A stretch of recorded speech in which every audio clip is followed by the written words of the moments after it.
The Super Media Bros podcast is a founding member of the OddPods Media Network. Hey man, it's me, Kevin Smith. Two things I know in this world: black and white convenience store movies and podcasting, man. So when I give you a podcast suggestion, people tend to listen. I'm about to drop some on you right now. Check out a great variety of podcasts on the OddPods Media Network, man. I'm talking shows Super Media Brothers, Married with Television, The 500 Section Lounge, From the Middle Podcast, BFYTW, and Infectious Groove, all proud members of the OddPods Media Network. They make me so happy, spittle flies out of my mouth when I talk about them, man. I love anybody that creates a podcast network, and the good folks at OddPods have done exactly that. Go listen to all the podcasts on OddPods Media Network right now and tell them Silent Bob sent you. And when they say, wait, I thought he doesn't talk, and you're like, yeah, well, he talks one line per movie. And then go like, what? And the one line in a movie told you to go listen to OddPods Media Network? And then be like, look, it was just a fucking sign-off catchphrase. Get off my dick. And then you'll have made a new friend. Super Media Bros.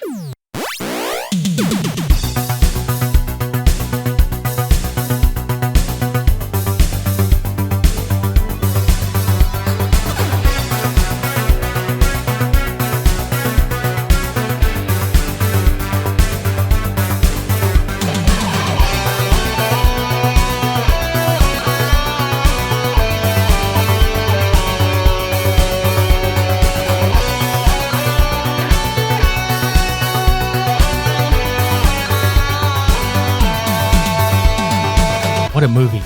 Bruh, I'm so happy. What a movie. Dude, that shit was fucking amazing. Don't worry, I'm not going to troll you this week like last week. Like we're actually going to talk about it this week. So We are? Yeah, we are. Welcome to episode 215 of the Super Media Bros podcast. I'm Richie. I'm Devin. And yes, we're here to talk about the Batman. Finally! Yeah, I know, right? Look, to be fair, what we were talking about last week was absolutely on the schedule, but now that it's been a week, hopefully all of you out there have seen this. If you have not seen it, spoilers, beware, they're happening. But before we even get into this, we're going to get into some listener feedback, which has to do with the Batman. So, Okay. Because this week I specifically tweeted out and posted on Instagram and in Facebook underneath the poster announcement for this show, if you've seen the movie, leave a comment. So we had a couple of people leave some comments. One is from Kimberly Lozano, and she said, it was eerily beautiful. I feel like I finally got what I'd been waiting and asking for so many years. Pattinson was perfectly cast as a young Batman. The supporting cast were all brilliant, and finally a comic-accurate Gotham. I can't wait to go back and experience it all again. I agree with everything there. And our OddPods homies keeping up with the Kardashians. They write, it was pretty friggin' great. Well casted, well acted, very good story, nicely shot, just a good ass movie. Yeah? Yeah. I mean, yeah, that's not even a lie. No, none of it. So, with the listener feedback done, it's time to jump off of the GCPD rooftop in a fucking gliding suit into this episode. We're probably not going to stick the landing, just like Pattinson did not stick the landing on that one. Yeah, no, that man, he got bodied real bad. Yeah, and I mean, we'll get to that scene in particular, because fuck. But this movie being set in a modern time, yet it also feels timeless in a sense. It kind of harkens back to 1940s detective film noir. That was definitely the tone of it, yeah. Which is what we needed. We needed this from a Batman movie for God knows how long, like an actual detective story where he's being a detective. That's what I've wanted more than anything, really. Like, dude, I know it's kind of hit or miss depending on the person. Some people love the Snyder films, some people hate them. I loved them. But as far as just a singular Batman movie, this is all I've asked for ever. Just give me the detective side in a really sketchy environment. There was a lot of Hitchcock in this too, there was, man. Like, I don't see a lot of people really comparing it to that, but I noticed that. That was one of the first fucking things I noticed. In fact, like and I'm not saying like this as far as like the Hitchcock thing, but just things I've noticed, because my brain's going to go all over the map here. Specifically in the opening moments of this film with the Riddler's first victim. Mm. The fact that this movie opens, there's like it's just a title card. There's nothing too fancy about it. No. And I liked that because most of these movies had gotten like really grandiose titles. Now, granted, the Nolan films didn't really get that. No, they didn't. No. This one opens like an Oscar picture, Right. which I will also get to later on.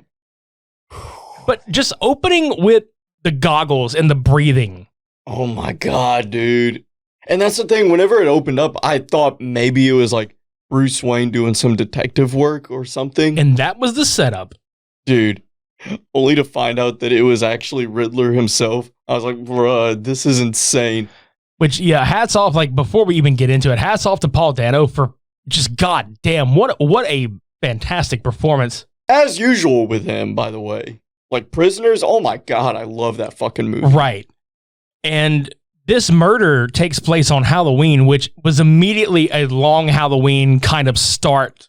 Not necessarily diving into that entire storyline, but the elements of Gordon and Batman working together, some of it was pulled from there. Some of it was like year zero even. I got more of an Earth One vibe. Yeah. With both the design of the cowl being leather stitching and all of that stuff. The I'm Vengeance thing was straight out of Earth One. Yep. Had a little bit of ego in there too. There was a little Gotham by Gaslight even, like just like as far as the cowl goes, like that's what I was noticing. The collar and everything. It looks very Victorian, like some of the build of the costume, like with the cape, it looks like, with the collar on it. What nobody is talking about is the Damned inspiration. Yeah, dude. Both in the actual suit's torso, like, dude, the torso is straight out of Batman Damned. But also, when you were talking about, the first thing I noticed was it looks very Hitchcockian. I thought it Damned because of the colors, how the way Gotham is lit up at like the gates, like the bridge lining, you know. That's the color scheme throughout the whole film, though. Yeah, very like halogen lighting. Yes, that rust exactly. color. It looks filthy, like it should be. It's raining all the fucking time in Gotham, dude. Dude, every other Batman movie, save for the Burton ones, which the Burton movies, let's face it, it's Tim Burton. They have their look to them. But every other Batman movie, it always looks like New York, Chicago. It looks like just any big city that happens to be a little sketchy. I never believed that it was like the breeding grounds for these characters such as Penguin, Joker, Scarecrow, you know, like all these freaks. And here we have a very gothic Gotham with neon lighting in certain spots. It looks like a fucking cesspool. Yeah. Let's just talk about the fact that there's hardly daylight in this movie. The one or two daylight scenes. And it's barely like dusk. Yeah, like it's about to be night. You see the fog and everything, so it's not even like bright daylight. Fucking Bruce Wayne sitting there, he's like, I think I got a new good nickname for myself. This is some Dark Knight shit. Like, yeah, buddy, keep it up. No, but like seriously though, I love the fact that if you look at the beginning opening shots, like this is gonna circle back to the beginning opening shots of this movie, the monologue, it's straight out of a comic panel. And it really is. It's out of that, like we were saying, like that film noir kind of thing where he's keeping a journal of his activities. And it also helps him keep track of days and everything, which kudos to him because I fucking suck at that. Yeah, and I mean, this version of Batman is damn near insomnia ridden. Absolutely. And this opening sequence where he's describing the filth that just is all over the streets and how he uses the night and the shadows and the signal where it's like, it's not just a call, it's a warning, which I thought was really cool how they dove into that psychological attack aspect where he is making such an impression that people, even if he's not there, like the dude that drops the spray paint can, it just rolls into that corridor. He's just like, no. Bruh, he put the fear of God in everybody. Like, if I were living in Gotham and I saw that shit, I don't care if I'm just going to fucking Waffle House and minding my own business. I'm like, no, we staying in tonight. Bro, could you imagine what a Waffle House in Gotham would look like? Oh my God, it's already sketchy enough where we live. Yeah. Dude, you made me realize that I need something in my life. A Waffle House in Gotham? Yeah, I need that scene. I need it. Matt Reeves, if you're listening to this, because I know you are, obviously, put it in the next one. Fucking Victor Saz is the short order cook. He takes his orders and just marks them on his fucking skin. Damn it. Dude, wouldn't that be perfect, though? Yeah, and then like Clayface is like working the register. Like I'm just talking like not even in the Matt Reeves universe. I'm talking just in general. Like who the fuck would work at a Waffle House in Gotham? Not even the higher tiered villains. It's like the second and third tier little motherfuckers. Like Calendar Man. Yeah, Calendar Man is literally like writing the specials, like the daily specials on the fucking marker board. Fucking Puppet Master's working the drive-through window. Wasn't there a Condiment Man too? I think so. Damn it. I think so. I think, yeah. It was probably a one-off if I'm remembering correctly. I've only seen him once. Motherfucker, I ain't reading that shit. Batman's my favorite thing ever. I ain't reading no fucking Condiment Man. Right. But no, seriously, like you see all these lower crooks, the drop heads as they call them, because that's kind of the drug that's getting pushed. It's a subplot in this film. And one of them has like the one that, the paint can in the corridor or whatever. And then the dude that runs out, he just finishes robbing a fucking store at gunpoint, looking like a damn teardrop watermelon head. Walks out that bitch and he sees the spotlight and he's like, oh shit. And he just shits himself in the rain and fucking runs away. But the opening beatdown that we've all seen from the trailer, the whole I'm vengeance piece, I just have to say, these are the moments that resonate because Matt Reeves has really perfected the art of saying it without saying it. What I mean when I say that is Robert Pattinson can emote very well under the cowl and outside of the cowl. Just the look that he gives these motherfuckers. Like when he holds the one dude up with that electric piece to his neck and he just, like, I was sitting there shitting myself, not literally, but like, he's almost on the verge of killing these bastards until the last second. That's the kind of like rage that he has pent up. This Bruce Wayne, there's no definition between Bruce and Batman. For everybody out there that was like, where's the billionaire Bruce Wayne? Where's the playboy Bruce Wayne? This ain't your motherfucking Bruce Wayne, dude. This is the very freshly 30-year-old, still broken, still dealing with trauma, year 2 Batman. He's a fucking insomniac. His bitter as hell has not perfected how to control and aim his rage at his targets. Not only that, but the only scenes we see with Bruce Wayne are either with Alfred, who he doesn't do the playboy facade around him, first of all, and the other scene we see him in is at a funeral.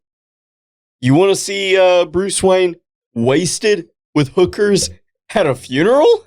Like, point me at that comic book. I've never seen that. Like, why would he do that? But what I like a lot in this was the relationship that is being built upon with Batman and James Gordon, who was brilliantly, like, this entire fucking cast was just magnificent. It was. Jeffrey Wright is probably my favorite Jim Gordon out of the entire bunch. Oh my God, without a shadow of a doubt, is my absolute favorite Jim Gordon.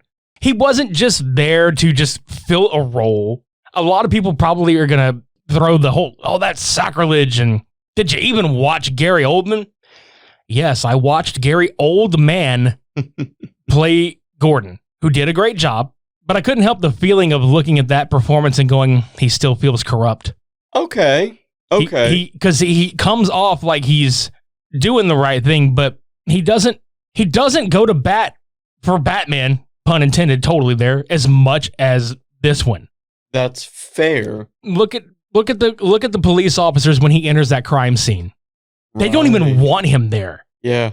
Like, they're looking at him like, Jim, what the fuck are you doing? Even his superior is like, get him out of here. Even though he is helping. Like, when he looks down and notices the bloodstain on the floor from the carpet piece. That motherfucker was like 5 steps ahead of everybody. Like, he just felt like looking at Dexter Morgan in season 1. That's the Batman, dude. And the riddles in this movie were really good. You know, I don't want to go through the whole fucking thing. That we'd be here all night. This is a 3-hour film. Yeah. Which I will say, I've seen some people say there is no universe where this movie should be 3 hours long, to which I will retort with this.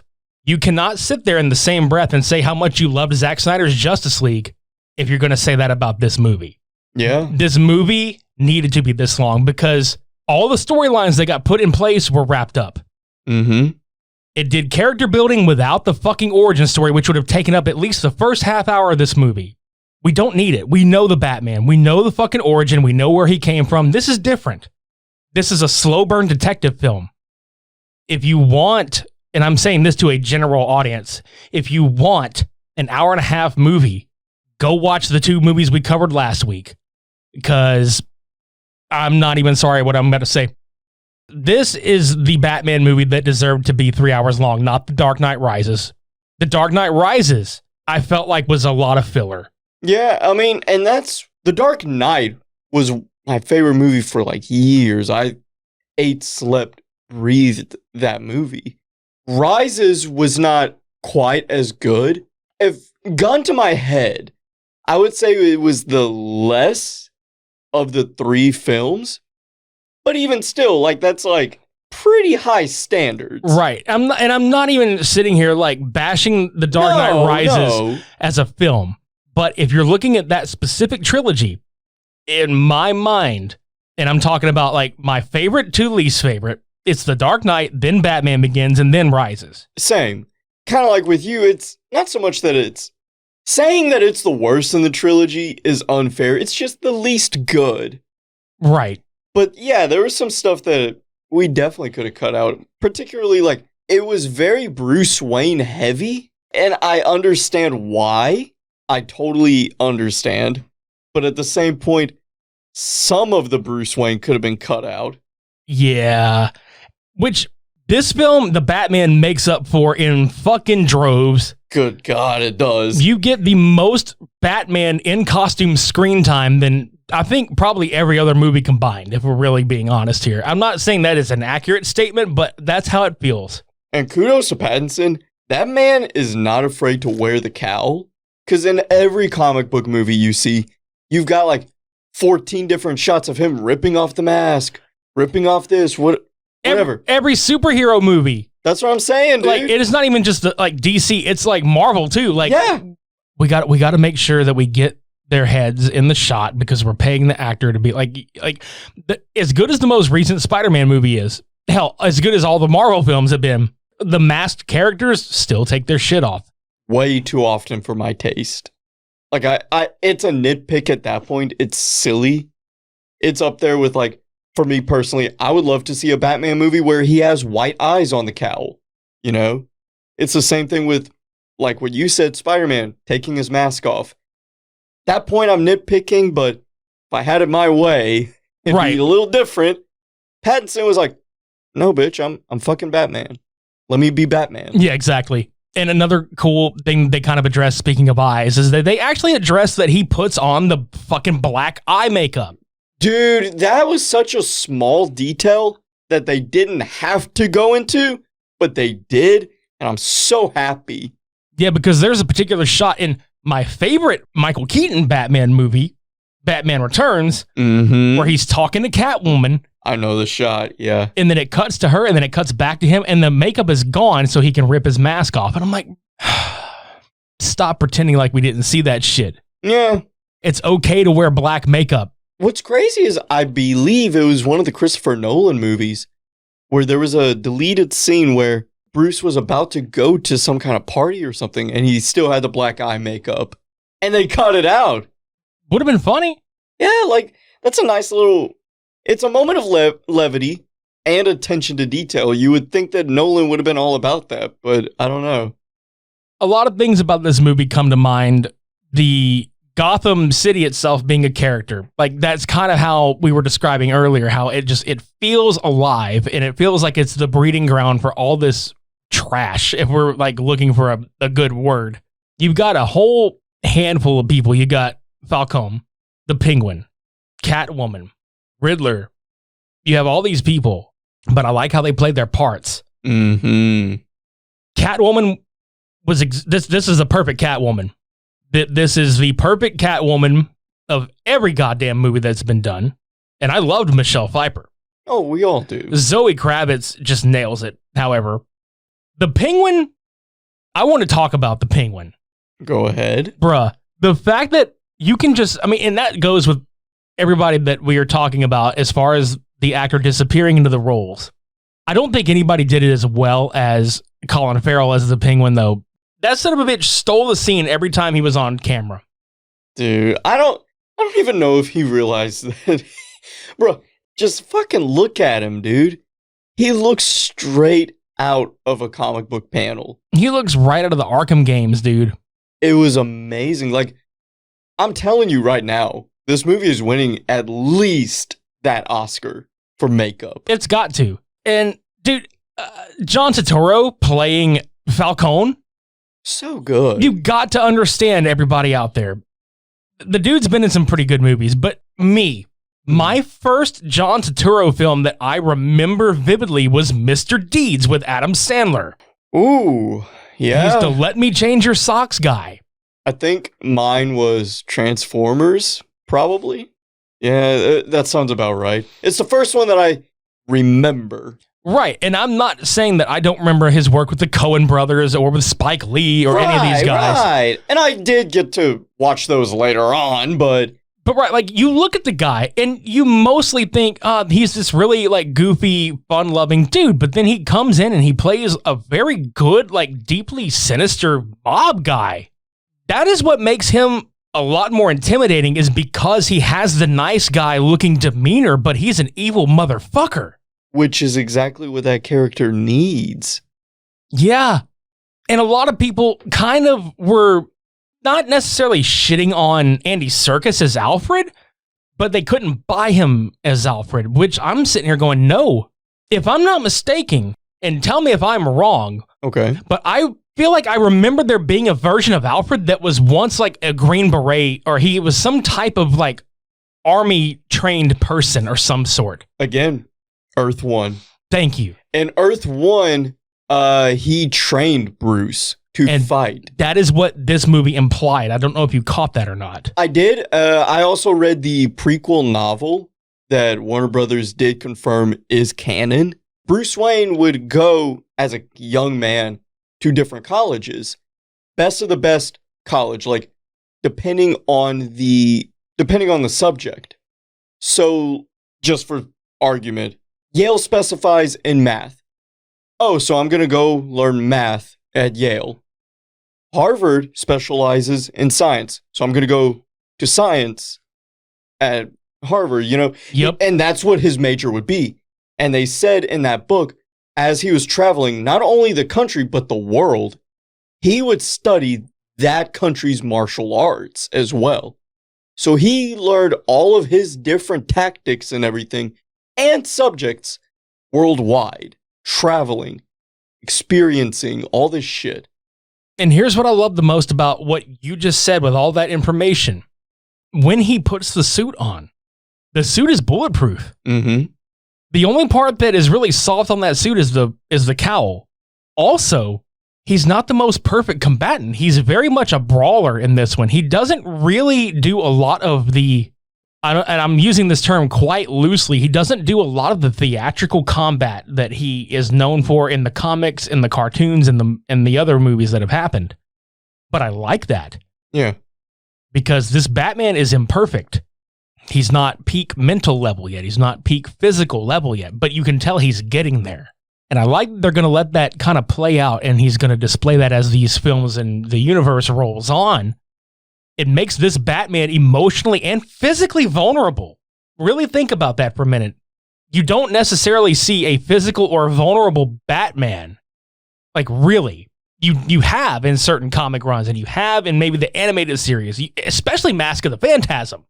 Dude, which is still a god-tier Batman film to me. It is, man. Like, it's not dated whatsoever. No. I love that movie. And that's what I was going to say about this one. This one does not, I know it just came out, but I could probably watch this in 10 years and say this isn't dated. Here's my thing. The Dark Knight is a great action film. It is a great action film that features these characters in it.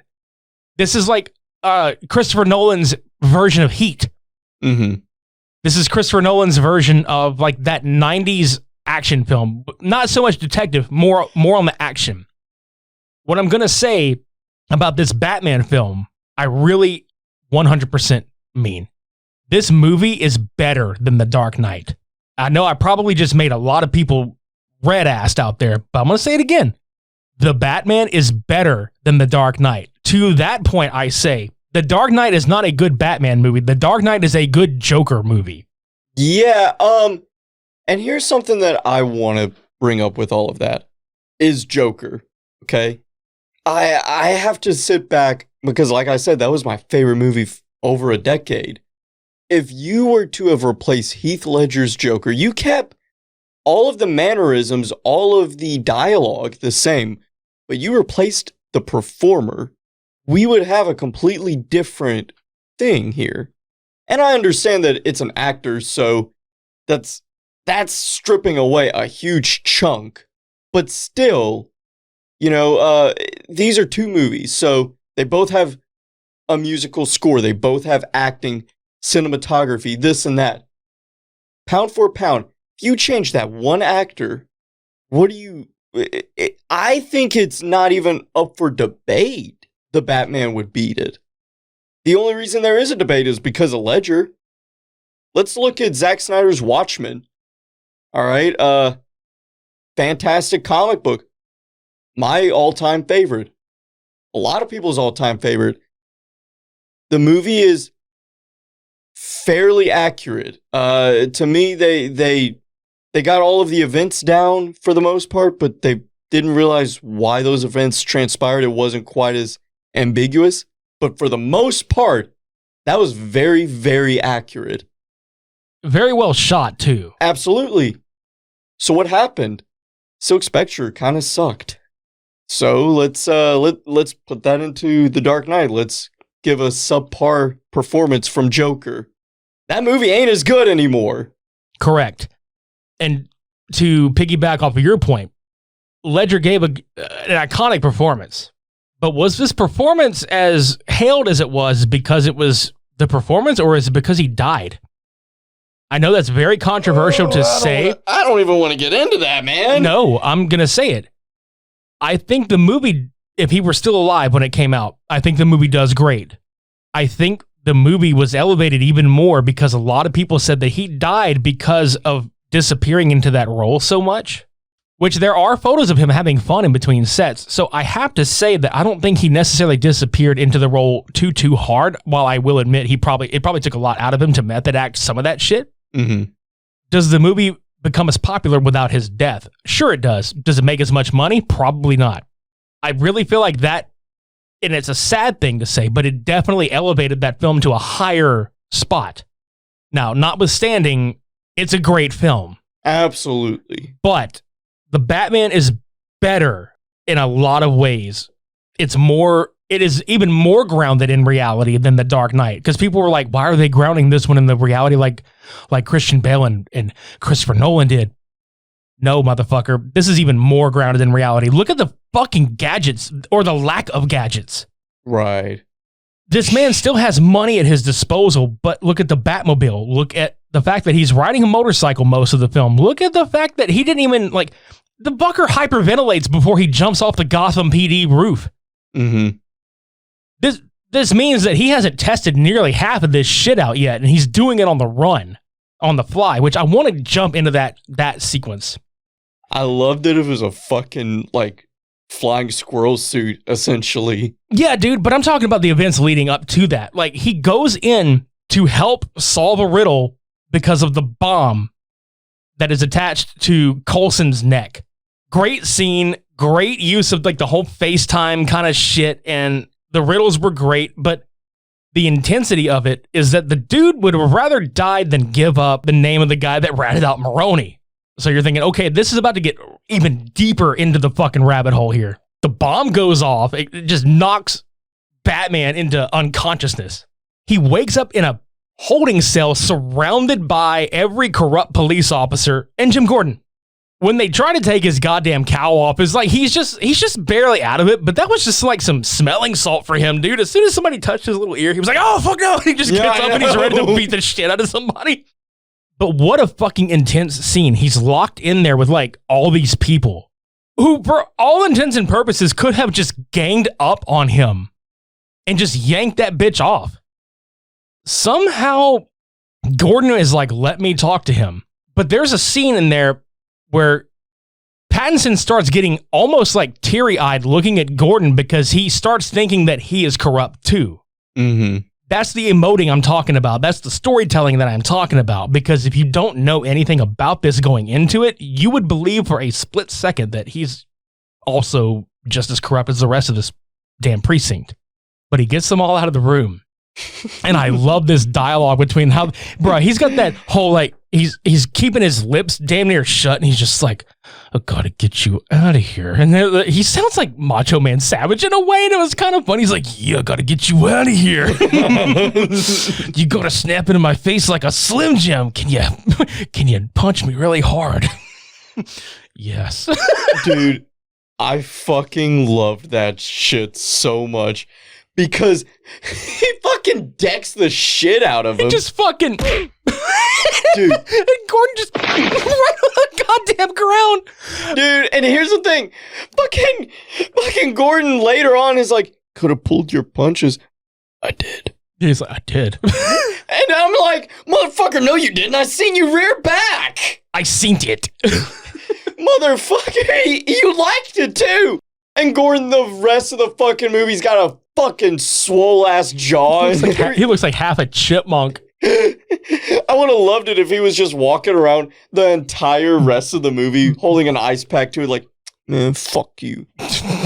But the intense part was when he punches him out, like he had already handed off the key to him. Dude, Batman running his ass off through that fucking police department. Like, a lot of people kind of shit on that. They're like, why is Batman running from the cops? I'm like, well, dude, wouldn't you fucking be if you had like 100-something people coming after you, chasing you up? What did they want him to do? Exactly. He did what he needed to do. But I loved the fact that he got up top and he hyperventilated for a minute, but like when he realized how fucking high up he was, and he's like, I have to do this. There was literally no like turning around. There was no training for this. He just had to zip that bitch up and jump and hope for the fucking best. Our boy done had his Spider-Man 2 moment. Bro, he smacked the fuck out of that. Okay, so he pulls the parachute, hits that little crosswalk, and he crashes into that bus, and he flies off of it into some garbage and on the sidewalk, and I really half expected him to be like, crunch, crunch, my back, like Parker did. He fucking started limping away, too. I like how real it is, though. That's the thing that, like, I'm laughing about it, like, you know, comparatively speaking, like, that would have been kind of funny, but dude, how intense, though. I know. Again, though, Earth won in a way because in, I believe, the opening of that comic book, his grappling hook fucked up and he landed in some trash. Right. I forgot to bring something up earlier, the footsteps. Oh my God. That almost reminds me, I don't remember what comic book it was, but there's a comic book where Batman's, like the yellow oval on his suit symbol glowed in the dark. So as he like appeared from the shadows, they saw just that rising up out of the fucking darkness. That's the equivalent of the Stone Cold Steve Austin, once you hear the glass, that's your ass. Exactly. And so it kind of reminded me of that, where if you heard the fucking footsteps, you were like, oh, fuck. Yep, here we go. Oh, shit. Here we go again. Can we talk about that beatdown in the beginning in the subway station? Because I forgot about something that kind of made me giggle. The kid that was getting initiated into the gang is like the only one left that he didn't fuck with. Batman straight up deboed his ass from Friday. He's like, you want some of this too, old man? No. That dude fucking took off. I swear, but he just kind of gave him the look. He didn't even say none of that. He just gave him like the look. The dad look. He's like, boy, you better act right in public. Boy, you better get your ass on home. Take them shoes off before you walk on the carpet. It's wet out here. Close the goddamn door. You're letting out all the good air. By now, you all know how essential the Manscaped Lawnmower 4.0 is for that precise trim below the waist. Their advanced skin-safe technology reduces cuts to your most delicate areas. But now, you can enhance your perfect grooming routine with their Ultra Premium Collection. This package includes the Manscaped Premium Deodorant. Like the ball deodorant? No, not for your balls, dude. Your armpits. Whoa. Manscaped does that? Yes. Since when? Since now. Really? Yes. This deodorant dries clear, is aluminum free, and smells just like their signature scent. Oh. It also includes the Hydrating Body Moisturizer. I got eczema. Will that cure it? Well, no. Because it's really bad. Well, if you have dry skin issues or if you have tattoos, it's designed to keep your skin feeling clean, smooth, and smelling fresh. Well, I have tattoos and skin, and sometimes it gets dry. This is perfect. Next up is the body wash to lather you up with their infused aloe vera and sea salt shower gel. Aloe vera and sea salt? I'm about to smell like the ocean. And along with the body wash, their 2-in-1 shampoo and conditioner to clean your scalp with an easy one step. That does sound easy. As always, Manscaped is going to toss in a free gift with this one. A 3-pack set of lip balm that's made up with ingredients such as vitamin E, peppermint, and eucalyptus oil to keep those chappers feeling moist. That's right, 4 products and a free gift inside the Ultra Premium Collection. What a score! Now I'm gonna score. Well, I don't know if it's going to necessarily make you score, but it certainly will assist. I'll take what I can get. All of these products are cruelty-free, paraben-free, vegan-friendly, and dye-free. The best ingredients with zero compromise. Now, Devin, if you're actually looking to score, I can give you some tips to help you along the way. Okay, bet. First, wash your stanky ass with the body wash. Okay. 2, lather up your hair with a 2-in-1 shampoo and conditioner. I don't have hair. Oh, okay, well, step 2, just wax your dome with the shampoo and conditioner. Buffer. Got it. Step 3, dry off, then spray on the Hydrating Body Moisturizer to reinvigorate your dry skin. What about my eczema basket? Well, no, this is not about your balls, Devin. This is about the upper half of your body. That's important too, I guess. Step 4, put on the Manscaped deodorant for obvious reasons. Step 5, put that Manscaped lip balm on. Ain't nobody out here kissing chapped up lips, my dude. And of course, getting dressed after this is completely optional. Wear one great scent all day long. Get the Ultra Premium Collection hot off the shelves.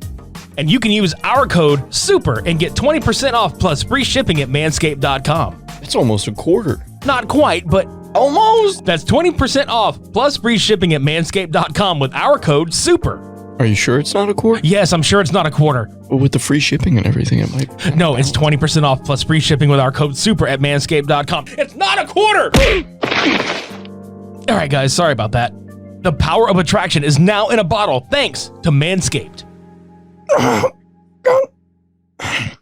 Just wondering if it was a quarter. Hi, I'm Shannon. I'm Jamie. We're Married with Television, marriedwithtv.com.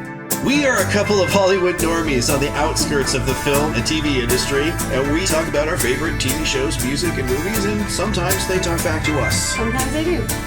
Our podcast is Married with Television, one word, on Stitcher, Spotify, iTunes, and SoundCloud. Possibly Amazon soon. And we are a proud member of the OddPods Media Network. Married with TV! MarriedWithTV.com. Oh man, while we're pointing out like some of the funny shit, the final riddle, the see you in hell card, bruh, you cannot tell me you didn't look at the front of that card and think, why does that bitch look like salad fingers? Dude, I was analyzing all of the cards, just trying to pinpoint something. Me personally, that first card, I was like, all right, that could be a Halloween theme, but there's an owl on it. Maybe there's a court of owls. Maybe. Yeah, see, that's what I was going to get at. This movie deals with a lot of storylines in it. There's a ton of them. Like, there's the whole Selena's relationship with Falcone, where it's revealed she's his daughter. And I remember watching an animated film here recently from DC, and I cannot remember. I want to say it's the Long Halloween cartoon, which I know they kind of change up some stuff here and there, but I want to say in that cartoon, she is his daughter in that as well. Dude, as far as changes go, I mean, fuck the ending of Hush. Yeah. Like, I understood what they were going for, but then it makes the little foreshadowing with Elliot make zero sense. Right. Because didn't they change it to Riddler? Yeah. Which again, that's what this movie kind of felt like. There were some hush elements in there a little bit. And there's even like a literal word hush in one of the fucking stories whenever he's doing the whole thing on Thomas Wayne, which that's the other thing that I really liked about this. This movie definitely made Thomas and Martha Wayne not so perfect. They made a mistake. Right. And that mistake was when Thomas Wayne was running for mayor. There were some things that were going to come back and kind of bite him on the ass because his wife, Martha, was going to get exposed for having mental disorders and all this other shit. And it was going to be used as a smear campaign on him. So he talked to Falcone, who they also referenced, like, was gonna die because he got shot in the chest. And Thomas Wayne fucking saved his life. That came from another story. And now you have this entire thing where Bruce is grappling with, oh God, were my parents dirty like the rest of the city? Which it gets misconstrued where Falcone says that Maroni had him killed, but then Alfred's like, no, he asked Falcone to just kind of scare the guy, but it went further. And then Alfred even brings up that Falcone had his parents killed, possibly, but doesn't know for sure. Which the Alfred and Bruce relationship in this movie I thought was very good. It was very strained, and it needed to be for this one because by the time it comes around to where Bruce is realizing he's feeling that fear again, where he was going to lose Alfred, because Alfred gets a fucking letter bomb because Bruce winds up becoming one of the Riddler's next victims, and it doesn't work out. And I like the twist where they were trying to set up, especially when Riddler finally goes to Arkham, where the whole time Batman is kind of in the shadows because the Riddler is sitting there going, Bruce Wayne, because the whole thing was that the Riddler was an orphan at the Wayne orphanage. And I think I said something like that to you a long time ago before this movie came out as like that being a plot point. Yeah, and it was confirmed in that same prequel novel that I mentioned earlier. Yeah, because I was sitting there like, wouldn't it be some weird shit if that was something to do with it? And then it happened. I'm like, are you fucking kidding me? But it was good. Oh, yeah. Because he was pissed off that all the attention got on Bruce and everybody else instead of like him and the other kids and all this other shit. So that's his whole reasoning behind most of this. And it started him down that rabbit hole of like, well, how corrupt is this fucking city? So absolutely they got the Riddler on being like, oh, maybe he's not so wrong, but the way he's going about it is absolutely the wrong way to go about it.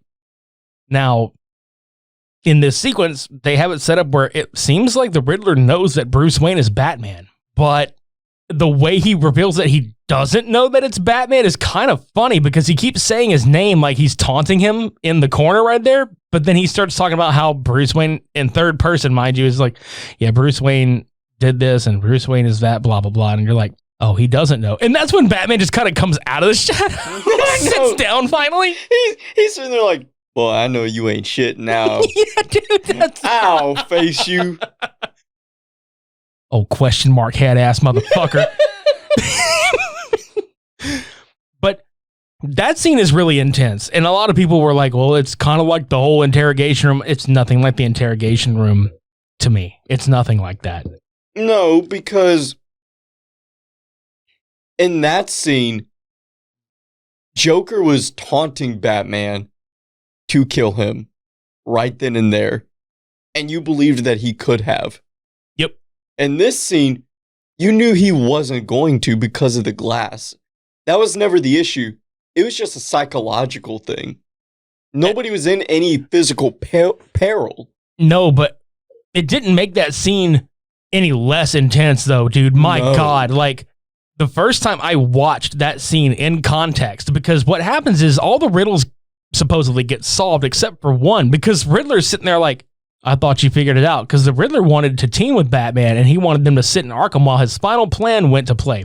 And he was sitting there like, oh, well, getting severe anxiety where he was just like, that's not how this was supposed to go at all. He starts flipping out like in a bad way. Finally, the Riddler is cracking a little bit like, fuck, none of this that I planned out is actually going to plan. This is not good. And this whole time, Batman is sitting there like angrily trying to break this fucking glass. And he's just, like, what did you do? And I legitimately got like chills watching that scene because he was so intense. Like I can't think of another word to describe it. It was it was fucking terrifying, dude. Like I don't want to be on the other end of that guy. No. Cuz you felt the weight of every goddamn punch he threw in this movie. You felt like the emotion behind the shit. I don't want to be on the opposite end of a mentally unstable Bruce Wayne under a fucking Batman suit beating the piss out of me. With the tactical gloves and Fuck that. Fuck all that shit, dude. Steel-toed combat boots. Like, that's the thing. Every other bat suit, it's like, I know this shit's gonna hurt, but I feel like those gloves got a little bit of padding in them. I might come out maybe not quite as concussed. Like, no, this motherfucker is taping his fists under the tactical gear. So he doesn't feel anything. Fucking doesn't give a fuck about your well-being. No, he straight up in the movie says to Alfred, I don't care what happens to me. He does not give a flying fuck, okay? Like, he will kill you and then bring you back because he's like, we don't do that here. Yeah, and he's like, I ain't done with you. Yeah, we don't do that here. he brings you back into the fucking Lazarus pit to bring you back to life. He's like, there, I got that out of my system, but you're still alive. So. Right. He brings you back so he can beat your ass again in issue 2. No, but what happens is the Riddler has planted all these car bombs around the seawall, which I thought was a great ending to this, how he floods Gotham. Yeah. Because there's a whole shitload of other comic runs that I started thinking about when this happened, and up to and including the video game Arkham City, how I thought about No Man's Land. The city floods. It's obviously going to be in fucking shambles, okay? I'm assuming a lot of people in Gotham are going to evacuate and then come back. What happens to the people that stayed behind? Does Arkham become like a broken prison where they break out and all these villains take territory pieces over? Oh, I would love that. And the villains don't interfere with the other ones for territory. They just hold their ground. Batman's got to fix this shit, like, piece by piece. Because Catwoman at one point is like, this city is not worth fucking saving. She's just like, I'm about to dip out this bitch, okay? And the new mayor-elect, which you find out, like, every cop and every politician is legitimately underneath Falcone, because the Riddler has murdered him by now. Everything's about to get completely out of control. Everybody is in the Gotham, which it's absolutely Madison Square Garden. Let's just be honest. Like, that was totally supposed to be MSG. They're up that final fight scene where he's in the rafters, like beating the shit out of all the faux Riddler people. Dude, that was a really cool, like, it was very well shot. Like, the whole movie's very well shot, but this final act, when he takes the shotgun to the chest, dude, like the concussive blast, like especially in the auditorium of the theater we saw this in, it was I got to see the XD cut, which was much louder, like, because I saw it in standard the first time I watched it. Then I went back and saw it in XD, and it was much louder. So that shotgun blast, dude, I felt it in my fucking chest. Like, that's how concussive it was. Like, when they played that shit through the speakers, I was like, oh my God, yes. Wait, he got shot. So our man's is hanging on by literally, like, one hand, and then, like, Catwoman saves him. But he's, like, not all there. And, like, I would love to hear your take on this because I know you had some shit to say about this. The green liquid that he injects himself with and then just rage monsters on this bastard. Well, in your expertise of Batman lore within the comics, what other green liquid that causes a whole lot of strength, but also a whole lot of aggression, what does that make you think of? Goblin cum! No. What? Venom. Exactly. Who's to say we don't get Bane in this universe? Right. Because you know what? I know they signed off on 3. It's going to be a trilogy. I don't think they're stopping there. No, they're definitely not going to stop there. There's 2 spinoffs that are happening. And one of them that was supposed to be a Gotham PD spinoff, which thank God they didn't go that route again. We've already had a Gotham series. They recently changed it to where it's supposed to be an Arkham Asylum horror story kind of series. I'm all about that. Like, if this is kind of like Oz, right, but with Batman villains, take my fucking money. Take all of it. Great idea. Take all of my goddamn money, okay? That's going to be great. that's a good way for them to expand this universe and get some of these characters built into this story. This is probably going to be the first time we actually see the DC television show interact with a movie. Right. It kind of gets to the point where Batman sees the guy that he just beat the shit out of. His face looks like punched roast beef. Oh man, it is bad. They went about as close as you could get to an R rating with this movie without actually doing it, which I think is impressive. In some countries, it's the R-rated equivalent. Yeah, and they just look at this guy and they're like, well, who are you supposed to be? And he's like, vengeance. And again, going back to the emoting, the way Batman just turns and he's just kind of got that, oh, fuck me. Like, he has been the problem all along. Instead of helping Gotham, he's contributing to the problem by putting vengeance and fear out there. So these people are reacting that way. And it's at that moment that he realizes, God damn it, I'm doing the polar opposite of what I'm setting out to do. And that's where you get the last bits of this film that had me in fucking tears both times. And this is another reason why I will say this. If the same goddamn scene can move me that much emotionally, even on the second go, and I know it's happening, it's a good fucking movie, dude. Oh, absolutely. He cuts the electrical cable because the arena is flooding and all this truss stuff that's coming down from the roof is electrocuting the water, or it's going to. So he jumps out, which I forgot to mention this, the batarang, that's what, typically is on his chest in this movie is a, quote, batarang. Well, he uses it to, like, cut the cable and all that shit. First off, I'm pretty sure you and I have talked about this before. That's got to be the gun that murdered his parents, that it's melted down. I think so, yeah. It looks just like it. It looks just like the handle of a gun. But he takes it and he cuts that cable and he falls into the water. And the water is being bathed in this, like, rustic red and blue, like, lights from the cop car that fell in there. It's this shot of him walking over to save these people. And these people are afraid to, like, reach out for him. But the kid that he has been kind of helping with this case throughout the whole movie from his dad getting murdered in front of him, Bruce Wayne, the human, sees himself in this child. And then that's when he realizes, he's like, this is why I need to do this. And that kid reaches out and takes his hand. And then, like, once everybody else sees that this child is reaching out for a hero, anything right now, and Batman is that fucking guy. And he pulls the kid out and he's helping every person out of this. And he's inspiring the other people to, like, get up and be brave and fucking get to it. And he lights that torch, and that overhead shot of him just leading that whole bunch of people, dude. That is so fucking iconic. That shot is alone. That paints the whole goddamn picture right there. Them following him out of there, that is hope right there. He is like, I know you're afraid, but I will show you the way. I'll give you the light to guide you to safety and help and hope. The scene where the girl won't let go of him on the helicopter before she's getting airlifted. That is when it just, oh my God, that's when it hit me the most. And he puts his hand back on her hand like it's going to be okay. And fuck, that is Oscar filmmaking. I will say this right here and now. If any superhero film had ever deserved an Oscar nomination for Best Picture, it is this goddamn movie. I agree.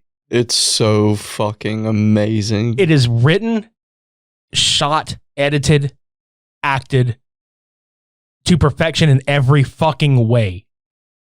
I don't give a shit what anybody says. This is the best fucking Batman film that has ever been done by far. And I challenge anybody else to be a better Batman than Pattinson was. And I'm saying that right here and now. He is my favorite Batman that I have ever fucking seen. Dude. 100% over Keaton, Bale, and Affleck. And Which, you know that's how a tall much order. And you know how fucking much I loved Affleck's portrayal. I did too. Because that was Dark Knight Returns, and I love that comic. That is so my much. Batman, dude. That's the comic shit I grew up on. Right. Like, that was one of the first comics of Batman I ever cracked open. It was my first, but the one that really made me start collecting was the New 52 Batman run, written by Scott Snyder and artwork done by Greg Capullo. Correct. So you can see why this one I was like, holy shit, they finally they fucking nailed this. Sure, shit. absolutely, dude. Yeah. Because it kind of had a very similar tone in terms of like very gothic and very detective based, especially the first few volumes. Now Scott Snyder's work is like with death metal and all of that. It's very loud, you know. He ups the ante with every book that he does. Just some people don't like it as much as his earlier work. I think it's still fine, you know. Yeah. But either way, that is my mental idea of Batman, and that was what we got here. Yeah, absolutely. And it wasn't even without some humor here and there, which I thought the whole thumb drive thing. I was about to bring that one up. That shit's funny. Or whenever Penguin was like taped up and he had to like waddle away. Dude, look, when that scene hit, I was laughing because you knew it was setting them up, because when Gordon and Batman are delivering that classic, like, I hate to use the term buddy cop because that's usually reserved for comedy, like the movie is entirely comedy. But when they're giving him that whole, like, it is dialogue out of the 40s kind of too, a little bit, and some of the 50s where they're just like, yeah, and you did this, and so you could do this, and then Batman's like, yeah, so you could blah blah blah blah blah, and Penguin was like, what are you, what do you say? What are you, good cop and bad shit cop? Something like that. Yeah, he says like you're good cop and bad shit cop, and then he looks at him, he's like, oh, look at you, world's greatest detectives. What a line. I loved that line. I know. But, you know, that's when they had it wrong. But they just left him there, and he's handcuffed and he's waddling. But I just love how he has to yell, you goddamn sons of bitches! So funny, dude. But we needed that. Like, this movie is absolutely, I don't want to say like, oh, it's a dark movie. No, it is shot dark. It is dark. Yeah. This is more dark than The Dark Knight, because in The Dark Knight, there was daylight and it was too polished. This is gritty as gritty gets. And, you know, again, I've said it before. It is my favorite Batman movie. I think it is the definitive Batman movie. And Michael Giacchino did such a great job on the score. Oh my God, what a score. That's another Oscar. I bought I don't buy movie scores all that much. I bought this one. Okay, you know what? Let's run through the list here, shall we? Let's see what we believe this will get at least a nomination for at the Oscars. It's impossible to say what it'll win. Yeah, but it's definitely got to have something. And I hate the fact that it's probably going to get shunned for Best Picture. It might get director. It might get supporting actor for a couple of people. It definitely will get done for makeup and effects. It's got to be. Hell, look, this is probably about to blow your mind. Do you remember Dial Code Santa Claus? Yes. Okay, so the kid in the movie, did you know that he is an effects supervisor and worked on this? Really? Yeah. Like, I DM'd him the other day on our Twitter, and I was just like, dude, I just want to say that you guys did a fucking phenomenal job on this. And he was like, dude, thank you. And like, I was looking for him in the credits. Like, I stayed for the credits both times. I was like, oh, look, there he is. And Alana Lane, I was like, there he is. I was like flipping the fuck out, seeing his name and shit. But I hope that team, like, if anything, because you know how superhero movies are, they're always going to nominate like the costumes and the effects and shit. Yeah. I hope that team gets it. They did great on this. Best Picture, Best Actor, Best Actress, Best Director, Screenplay. No. But I'm saying, like, do you think it gets nominated or not? Oh, dude. Okay. So Best Picture. Okay, I would absolutely like to see it nominated for Best Picture, and Best Director easily. Because if it wins Best Picture, everybody under that entire fucking film gets an Oscar. Because everybody that works on it collectively combined makes a Best Picture. Like, if you're not going to separate, you know, categories here for this one film, Matt Reeves absolutely deserves a director and writing for this one. Yeah. I think Pattinson could I don't know if he would, it depends on who they're up against, but I think Pattinson could easily get an Oscar for his role in this, as well as Zoe Kravitz for Best Supporting Actress. I know cinematography might get one. I think it'll get one, but it's got some stiff competition with Dune for winning. Dune's on this year's Oscars. Is it? Yeah. Okay.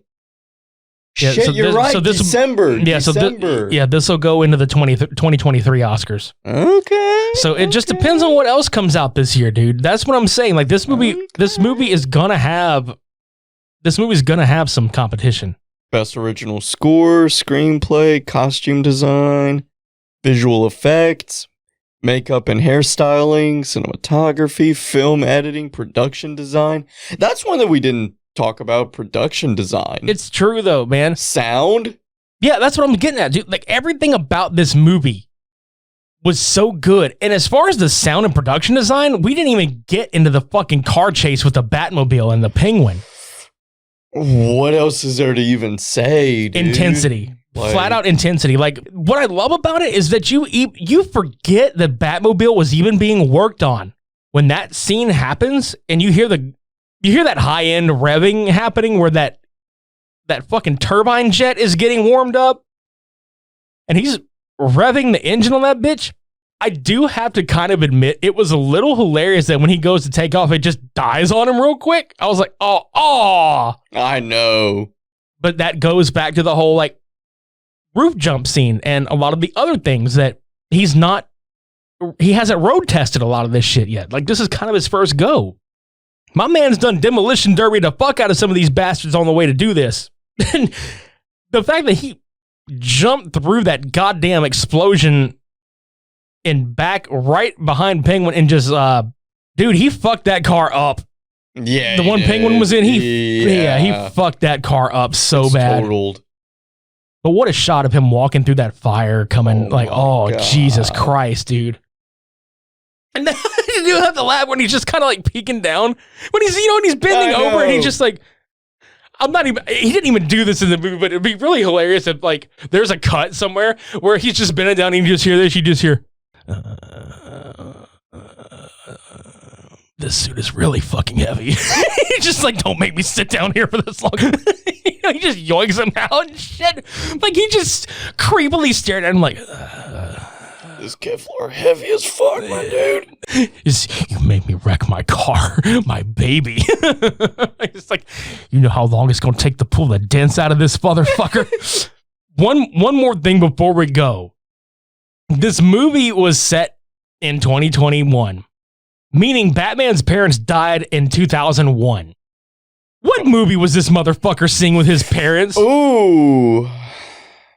Dude, we got a laundry list of shit we could probably cull through because, look, 2001, you know how he always felt guilty? Like, remember when he was like, I felt guilty because, like, I wanted to go see this play. And, he loved Zorro. He's like, I want to go see Zorro. I love this play, but I feel guilty because it's my fault my parents got murdered, Alfred, blah, blah, blah. Could you imagine this conversation where Alfred is just looking at him like, I don't even know. Like you could just like pull an entire ass movie out of your ass where he's just like, you really made your parents die because you wanted to see Tim Burton's Planet of the Apes. You wanted to see Godzilla, Mothra, and King Ghidorah? You wanted to see Freddy Got Fingered? You wanted to see Jesus Christ Vampire Hunter? You really let your parents die for the Fast and the Furious? You let them die for Spy Kids? You let them die for Shrek? You let them die for A Knight's Tale? You let them die for Cats and Dogs? Oh no. Oh no. You let them die for the Crocodile Dundee sequel? That nobody watched? No. No. Jurassic Park 3? Not another teen movie? Oh God. Fucking Zoolander? Scary Movie 2? Oh my God, Joe Dirt? Fucking Tomb Raider with Angelina Jolie. You let them die for Tremors 3? You just had to go see that Mafia movie, Corky Romano, didn't you? You just had to go see the Jimmy Neutron Boy Genius movie. You just had to go see Pearl Harbor. You just had to go see Donnie Darko. Okay, I understand that. I get that one, yeah. What if it was like Lord of the Rings or Harry Potter and the Sorcerer's Stone? But y'all see what I'm saying? Like the list of movies that came out in this year, bruh. He really let these motherfuckers die for some of this shit. Yeah, dude, I'd feel really weird if my parents got murdered because I wanted to go see the movie Baby Boy. Is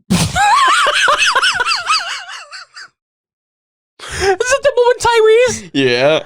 Oh, God.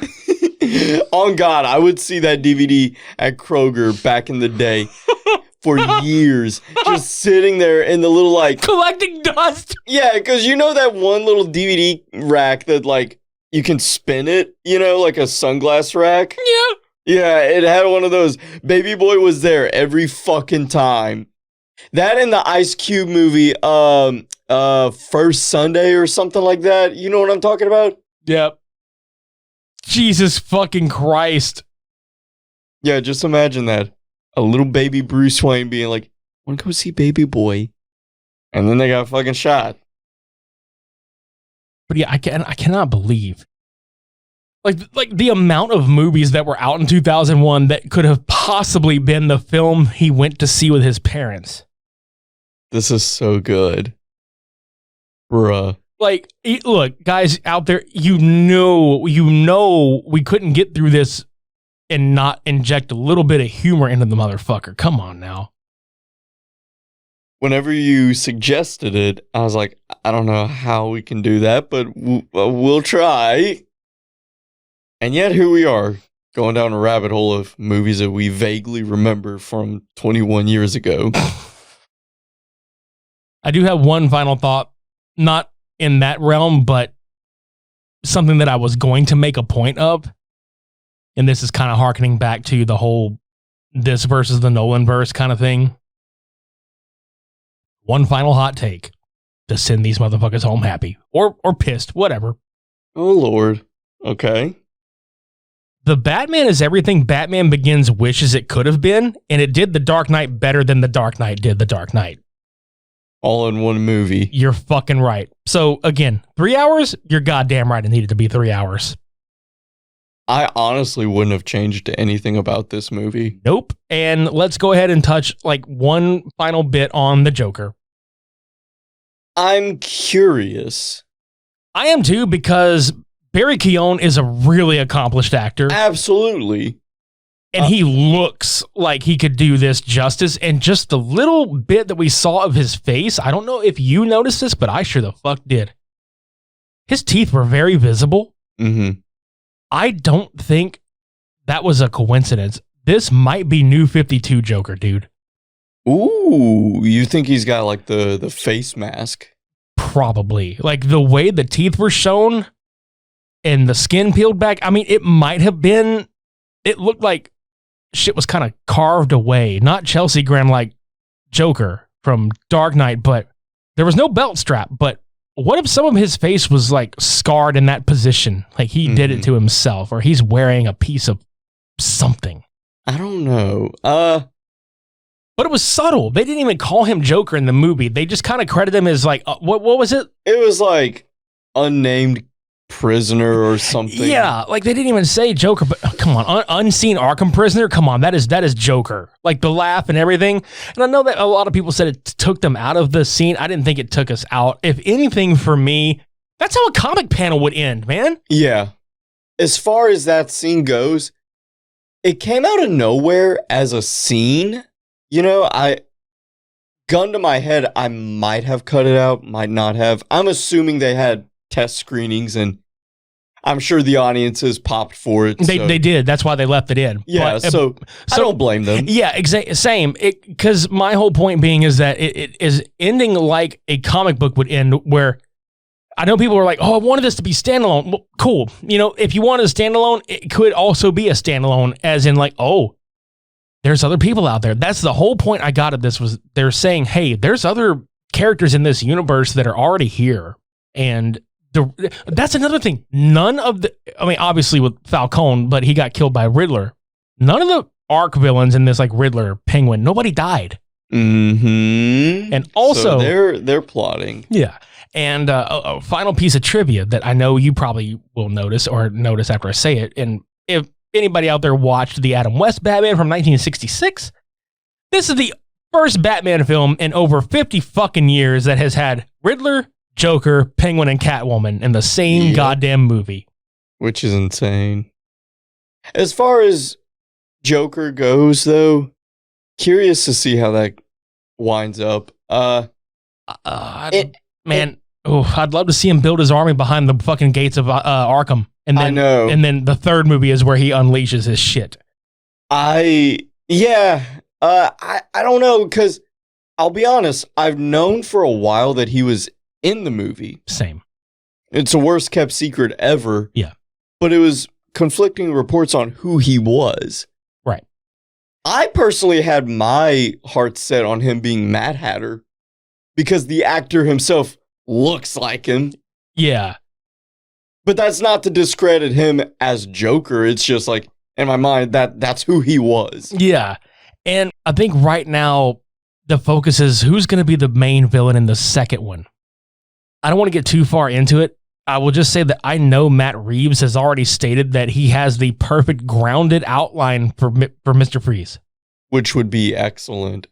But yeah, I mean, the possibilities are fucking endless at this point. I just know that it's going to be really grounded, that Matt Reeves wants to focus on people that he could legitimately see being in this universe. So, I mean, that automatically gets rid of people like Clayface and Killer Croc and all these people. I want my Court of Owls movie so bad. I really feel like that is going to be the ultimate background villain, where even Falcone sitting there talking about how everything he knew was going with him to the grave. Bro, if people were so scared of ratting out Falcone, who the fuck was Falcone scared of ratting out? Of course it's got to be the fucking Court of Owls, dude. Dude, do you have any idea how happy that would make me? Oh, me too. Me fucking too. How many years have I said that that's my favorite Batman comic book arc? It's a lot of people's favorite comic arc, dude. Dude, I fucking love the Court of Owls. And it would tie into the whole like reason why Thomas was so like gung-ho about getting his election like how everybody was just tied into this and how much shit would fall back on Bruce. Dude. It's perfect. Like you can't not do it at this point. And I mean, if they don't and they have something better, cool. I challenge them to do something better because I don't know if you get better than the Court of Owls as far as the political aspect of this movie, because they laid that in pretty fucking thick, dude. And that can be the third part, okay? Because in theory, Mr. Freeze could help defeat them because their healing abilities is slowed down in cold. True. So there is that. And that's what I'm talking about, though. We talked about off the air all the different ideas. I had mentioned Professor Pig being in a movie. Hugo Strange even. Joker, you can have Joker just be like going ape shit, fucking everything up. Batman has to go to Riddler for help, which ties in his little arc. Yep. And for once, if we're doing the Joker, can we please have a Joker that is actually hand-to-hand combatant, like ready for Batman? Because that's one thing that hasn't been done with Joker yet in any of the movies, is that he's actually very, and I mean live action because the cartoons have done it. Joker is just as good at hand-to-hand combat as Batman is and holds his own against him in the fucking comics. I want to see that. Right. His arch villain should not be hiding behind tons of gadgets anymore. I want to see him do the gadget shit, but I want to see him do it in such a dickheaded, like, fucking, like... I'm just having fun. Yeah, I want to see him be completely narcissistic about it, where he knows he's got his fucking number, and he's just doing it to fuck with him at this point. I want to see all that shit. But again, I know me and you could sit here and talk all goddamn night about this movie and the possibility. Yeah, man. It'd be all good. It's dark. I know. But yeah, if you agree or disagree with us, leave us a voicemail at supermediabrospodcast.com or leave a comment on any of our social medias at Facebook, Super Media Bros, Super Media Bros Podcast on Instagram, at Super Media Bros _ on Twitter. Come comment on the comment section on our YouTube. We'll be here all week. If you think it kicked so much ass that you're just like, you know what? I agree with these boys. I got to go buy a shirt. Go buy a fucking t-shirt at our merch shop. We don't have cowls or capes, but we got hoodies and shirts and pants. We don't have them yet. Yeah, you're right about that. We'll get there. We will. But yeah, Check all that shit out. Check out oddpodsmedia.com for any of the other shows on the OddPods Media Network. Leave us a rating and review on GoodPods, Podchaser, Apple Podcasts, Spotify, anything. We'll read your shit on the air. It's going to be a good time. But I think it's time for us to bounce out this bitch. We're gonna shoot a grappling hook and swing our asses on out of here and hopefully not hit a bus or the sidewalk or trash cans. That would hurt real bad. What he said. Yeah. Thanks everybody so much for hanging out with us on this episode. This was episode 215, The Batman. Until next week, I've been Richie. I'm Devin. Shades on. We're off.